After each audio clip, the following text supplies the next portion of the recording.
আমাদের গাছে না প্রচণ্ড পরিমাণে এই আমড়াটা হয়, যেটাকে বিলুতি আমড়া বলা হয়। তোমাদের ওখানে কী নামে পরিচিত আমাকে জানাবে। সকালবেলায় দেখলাম যে 2 বস্তা ভরা এই আমড়াটাকে পাড়া হয়েছে, আর শুধু কাঁচা খেয়ে তো শেষ করা যাচ্ছিল না, তাই ভাবলাম একটু আচার বানিয়ে দিই। কারণ আগের দিনে যে কুলের আচারটা বানিয়েছিলাম আমার বোনের খুব পছন্দ হয়েছে, ও বললো যে আজকে বানিয়ে দিতে, ও অফিসের জন্য নিয়ে যাবে। তাই ভাবলাম যে আজকে বানানোই যাক।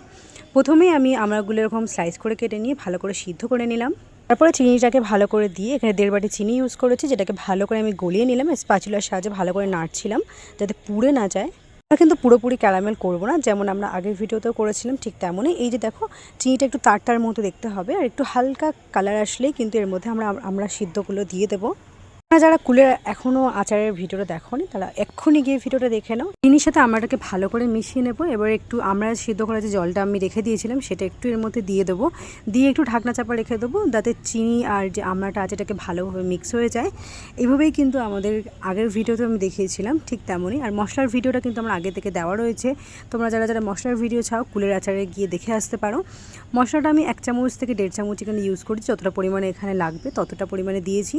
সত্যি বলতে এভাবেও কিন্তু আমড়াটা এত টেস্টি লাগবে, আমি ফার্স্ট টাইম আজকে ট্রাই করে দেখলাম যে আসলেই কি ভালো লাগে খেতে। আর এটা আমি অনেক সময় বাইরে থেকে কিনে খেতাম, তো আজকে ভাবলাম আমি নিজেই বানিয়ে ফেলি। তাই প্রত্যেক বছরই আমাদের এই গাছে না অনেক করে আমড়া হয়, আর প্রায় সময় নুন ঝাল দিয়েই খাওয়া হয়, কিন্তু এইভাবে আমি আসলে কোনো সময় ট্রাই করিনি।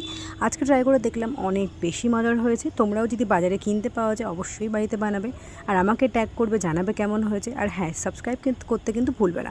আমি একটু চিনির পরিমাণটা টেস্ট করে দেখলাম যে ঠিক আছে কিনা। এই যে তৈরি আমার আমড়ার আচার। এটা ভালো লাগলে অবশ্যই জানাবে। তোমরা যারা যারা বাড়িতে ট্রাই করবে অবশ্যই আমাকে কমেন্ট সেকশনে জানাবে খেতে কেমন হয়েছে। আজকের মতো এই পর্যন্ত, টাটা।